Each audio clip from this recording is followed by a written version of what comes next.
We welcome everybody back to Saluki Summer Access. We've talked around Aligbe enough. One Aligbe wasn't enough for Saluki basketball. Prince Aligbe, now part of the Saluki basketball program, just about to wrap up week 2. Prince, how's the first 2 weeks going? It's been a very fun adjustment. I think those are two key words because obviously I'm with my little brother, and he kind of, what I've noticed, he brings something about me that I haven't really seen since I've been in college. A little bit more fieriness, competitiveness in a more familiar way. But I also say adjustment because obviously, when you transfer, it's just different things you get used to. But one thing I will say, I love what Coach Nagy and staff is preaching to me so far. So. You have a lot of experience Yep. in college basketball. You played at Boston College, Seton Hall, now coming to the Missouri Valley. What's been the biggest takeaway from your experience on the floor that you think can really help you here? I definitely think it's just understanding moments. That one will go more into correlation when we ramp up practices and the season and we start to play games, but it's just moments like where it's time to listen, where it's time to execute a drill, when it's having patience, when you might feel a little bit of emotions going on. It's like how you compose yourself, and that's something I've seen myself already, take away and apply into drills that we're doing, because one thing I will say, Coach Nagy and them is preaching defense a lot so far through these 2 weeks, and it's gave me a lot of moments where I'm like, oh, this is new, this is uncomfortable, but instead of me getting angry and, lashing out or maybe even like being discouraged, it's more like, oh, this is something new I can learn from this. How can I get better? So I like it a lot. What's been an aspect of your game, Prince, that was a weakness maybe when you first entered college and started at Boston College to now through the years? What maybe started as a weakness is now as a strength that you've really worked on through the years? I'll definitely say my passing ability and IQ. Obviously, if you go look in the record books and much more like that, it's not like I'm a big assist guy. But I plan to show something more, here, just being like a forward, the small forward, power forward, and just showcasing my playmaking. But with what I mean by that is because if you watch me, I'm a pretty athletic guy. I love to drive downhill, but I've created some poise with that, just making the extra pass, playing off two a lot more. So I feel like I've grown in that aspect a lot. And just also, again, like leadership, I feel like since I'm a big brother, to someone, people kind of see how I treat him, always trying to guide him. And obviously he helps me out too now, but Yeah. it goes hand in hand with my teammates also. So When you think of your prep career, some of the guys you've played with as well, one's in the NBA Finals right now at Oklahoma City, and Chet Holmgren, you play with Jalen Suggs. Yeah. What do you remember just about those guys specifically, but how playing around that type of skill set, you've been around a lot of talented guys for really the majority of your basketball life? Yeah, it's played a big part, and I think honestly with you, Luke, I think that was something that was kind of lackluster through my first couple of years, just because of how I grew up and the type of basketball I seen. I'm not saying that I'm a bona fide lottery pick right now or anything like that, but it's just more of the approach to the game. Being early, helping your teammates out, finding new ways to compete, but then also just the skill, and seeing basketball through a different lens, and that's part of the reason why I came here. I got to a point in my career where I told myself, like, how am I going to develop from my last year, but also play a brand of basketball that's more modern, that fits me, that's more positionless, and actually applying positionless. And then lastly, just getting up and down and having fun with it. So. What's it like to turn on the finals and see Holmgren playing at a level, which, of course, you know extremely well? It's actually been obviously a blessing for him, but it's just been creating a lot of memories for our friend group. When he was playing the Timberwolves, I got to go to a couple of those games and just see him after the game and talk with him and stuff, and with a couple of other guys that we grew up with and played ball with.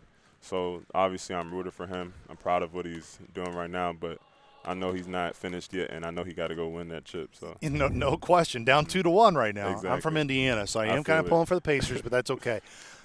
What do you learn from those guys? And when you do get a chance to talk to them, what do you pick their brain about to help you the most? Ironically, one thing I've learned indirectly from them is kind of just having your own journey and patience. Obviously theirs was like picture perfect. Going to a prestigious school like Gonzaga, one and done and much more. But that doesn't mean they ain't go through hardships. They both had injuries and much more like that. But they've learned so much throughout the process, and us just staying in communication and always giving each other notes and them pouring down into me, whether it's like times we have breaks in the summer and I just go kick it with them and work out. You know, they're always just telling me, like, what do you learn throughout this process more so for life, but then also, like, the mindset. I think that's the biggest thing I've learned recently from them is just the mentality you got to have every day if you really want to get to whether it's that level or, you know, overseas or whatever the case may be, but it's just your mindset of everyday toughness and also bringing it. And again, like, through these practices, through these first 2 weeks, it's kind of been that in picture form, you know, in physical form. Like, we haven't done a lot of offensive stuff. It's just been defense. But with that, it's been a lot of detailed instruction and a lot of, like, hey, we're going to be the tougher team, but we're also going to be the most together team. And I feel like that goes hand in hand with me because, again, it's like a journey. It's a new thing I'm learning in my career, and I'm excited to see where it goes. When you entered the portal, what was the process like for you in determining, okay, these are serious, this is where I want to look at and potentially go, these maybe not so much? What did you weigh the most in the process? I mean, obviously, I'm going into my last year. You know, it feels like it went by in a blink of Sure. an eye, but I mean, I had a lot of suitors, and I studied them. You know, it's like going through the recruiting process over and over. But I just kind of knew what I wanted. You know, I feel like firmly I knew what I wanted. You know, and I knew not even just what I wanted, but what I needed. You know, everyone always tell you the term like, "Oh, don't go where you want to go, where you need it." But it was actually the opposite for me. I knew what I needed. You know, to be better for my game, also have a chance, you know, to really be a part of a community that has, you know, power behind me, backing behind me, and I feel like Carbondale is going to do that. I'm going to, you know, play hard for them. I know my family's going to be a part of it and immerse ourselves in it, but I feel like I found a group of guys that has the same, you know, mindset I do. So just going on the visits, having talks with the coaches and Zooms and all that, obviously it's a new day and age now, but I'm still kind of old school in my approach with basketball. You know, I still want to go somewhere where you develop but also get live reps. You know, if you watch me play, you'll see me do moments where it looks like I'm a big man, a 5-man, but I also have moments where you're like, oh, wow, he's really like a guard, you know. And that's really, again, part of the process too, like deciding to come here. I just wanted to be someone where I could show my full-on versatility and my defensive prowess, you know. I think I can pride myself in my defense by guarding 1 through 4, 1 through 5 in some scenarios. But then on the other side, I could score, you know, 1 through 5. So that really went into it. When it came to fruition that this was going to be your home, what was it like telling Rilo first? Or when you did tell him, if he was the first one you told, when it was like, yeah, this is what I want to do. Yeah, I'll actually give you this the story. So I just finished talking with some of my like representatives and stuff like that, but just people in my corner, and I just told them what I was feeling, but I hadn't made a decision yet. Talked with my parents a couple of days earlier than that, just telling them, you know, the schools and which ones I've been eyeing the most and feel most comfortable with. But I remember I just got off the phone. I came downstairs in our house. Rollins was on the couch just watching some highlights. And I told him, I was like, I think I'm about to be your teammate. I think I'm ready. And he's like, really? Stop playing. And, you know, mind you, he's been doing all the recruiting and much more, just telling me about the opportunity. But one thing I'll give to him, he wasn't pushing that envelope of like, oh, yeah, you're going to be this, da-da-da-da-da. He's just like, Prince, I know where you can get to. I know the kind of talent you have, and I know the kind of opportunity you want. And I just think, you know, Carbondale is the place that can do that. So once I told him, his eyes lit up. And if you see, Rollins is taller than me, so he got up, gave me a bear hug, and I just told him, hey, you know, I'm happy. You know, I'm happy. You're happy for me, and we'll get this thing rolling. And then from that point on, it just sprouted out to me telling my coaches back home and telling my parents and, you know, my immediate family. So when you go through practices now, when would have been, I'm sure you guys have worked out with each other through the years, but when was the last time you were actually on a same team practice, if at all? Like, when was the last time that would have even been possible? The last time that was possible was my senior year of high school. Wow. Yep. So, and that was probably one of my best years in high school, ironically, because like I was saying earlier, like we were doing a defensive drill, and Rollins kind of like pushed me hard. And I was like, the competitive big brother in me told me, came out and was like, no, you're not gonna do that. I'm gonna show you.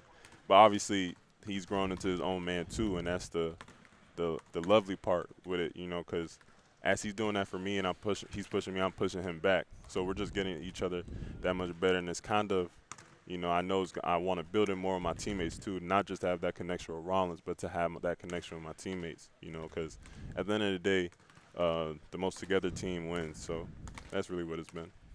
What do you believe outside of just togetherness? What's a characteristic within that togetherness that you're trying to help develop these guys attribute right now? What's a characteristic you're working them towards? Like, we have to have this to be one and together team, but to ultimately be the goal that everybody wants, which is to win a championship.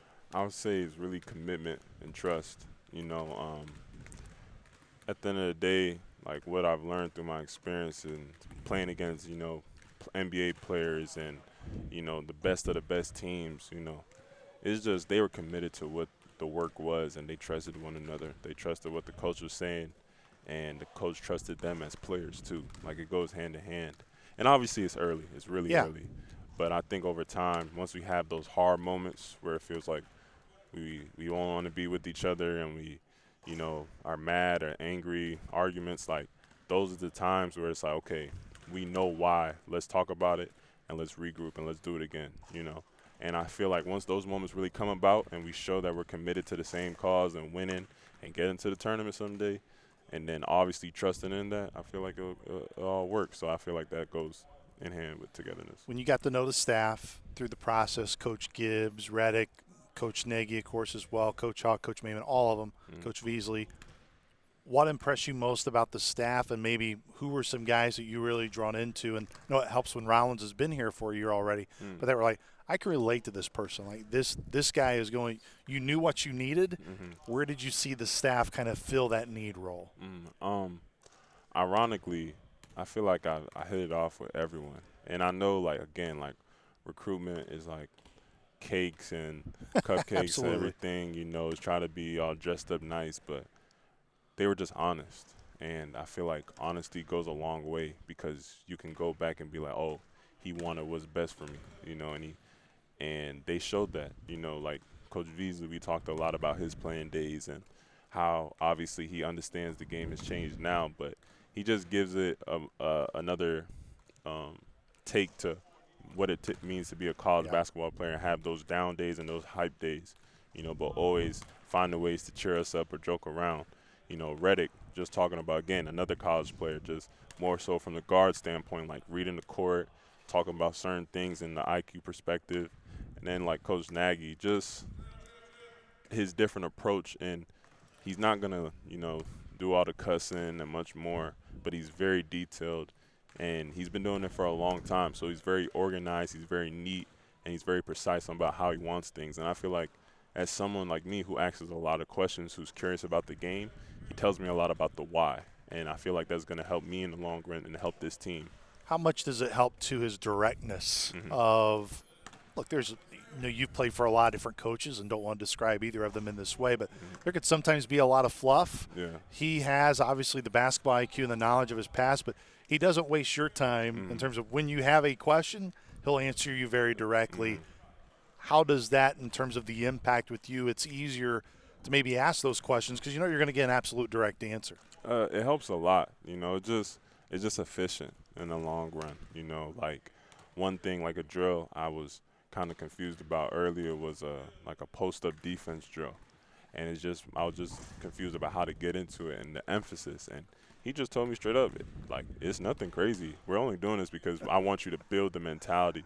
So when you're in this drill again, you're building those reps, building the habits, so then when you get in the game, it's already in place. You don't have to consciously think about it. It's just little things like that. And I think, again, for me being a more mature guy, I can apply it to situations earlier when I recognize it also. So you talked about your maturity. You've talked about your experience. I know all those things are what you are bringing. When you talk about you just as a player on the floor, what do you want fans, broadcasters, everybody to say, this is how Prince Aligbe is described? What are you hoping you will be described as a player for the Salukis this year when you're out there playing? I definitely want Saluki fans, broadcasters, and anyone tuning in to watch Prince Aligbe and see a leader, um, someone that plays for his teammates, plays for his coaches, and just loves to get immersed into the game. So you're going to see defensive highlights, offensive highlights, but you're going to see a lot of team bonding moments on the court too, you know. And I think, again, me playing with my brother is going to really make that happen because people are going to see the moments me and him have together, and it's just going to be contagious, so for sure. What's been the most enjoyable moment so far having Rollins here? Granted, just 2 weeks in, there's a Yeah. lot of time left, but what's been kind of the maybe a funny brother moment? I mean, you talk about the initiation in practice from time to time. Like, what's been like a moment that stood out to you? I think the first one was early on when we started doing stretching before a lift one time in the morning because we lift really early. Yeah. And on the far side, right side of the court, the order went Davion, Jarrett Hensley, Rollins, right? And obviously Jarrett, he graduated much more, great player. But Davion and Rollins told me to move and take his spot to be the new unk, in a sense. And from that point on, we did a couple stretches, and all three of us were just throwing around jokes and much more. And it felt, I don't want to say chill, but it felt like right. It just felt right. And I can't wait to build more memories with Rollins in that sense, but not even just Rollins, like with everybody. With everybody, honestly. So Overwhelmingly, what gives you optimistic of the togetherness part, Prince, that you were really hinting at, saying we need to be this? mm-hmm. What gives you optimism that this group can be that? um, I've already gotten a sense of unselfishness from guys, and that's really, through my experience, an uncommon thing when, early on guys are playing for spots and guys are hunting for minutes and really trying to, do what's right and be attentive to it.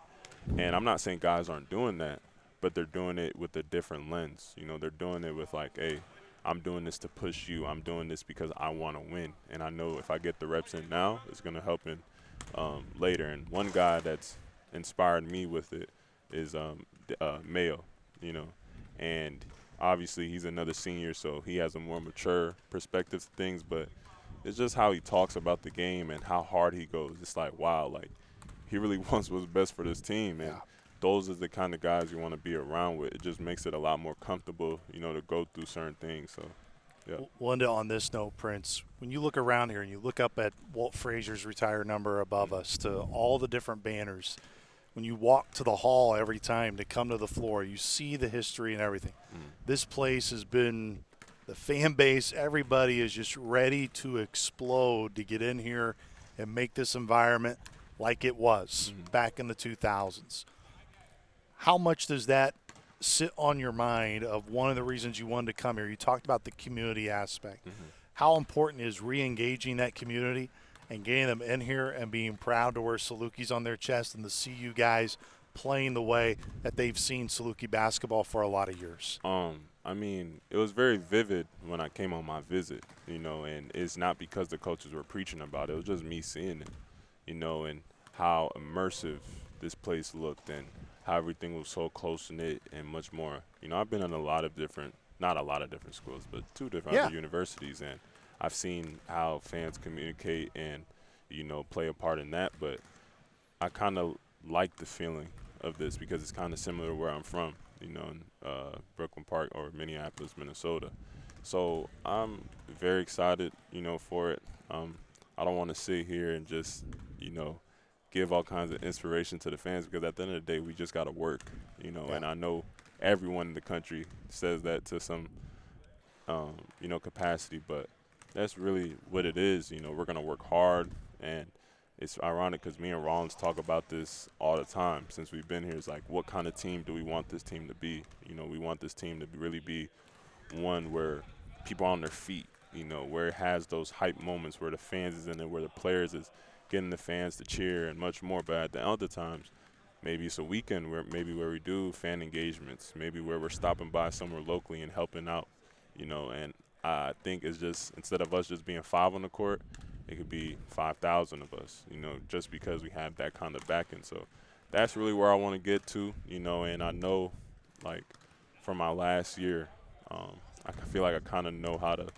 maneuver it, and I just want to win with those people. So that's it. Well, Prince, we're glad you're here. Glad we got more of the Aligbe family coming back for the second time around, and look forward to seeing you the rest of the summer, and definitely can't wait for the season. For sure, Luke. I'm glad to be a part of it too. So once again, that was Prince Aligbe. You know where to stay for coverage of Saluki basketball all summer long as Summer Access 2025 continues to roll here from Carbondale.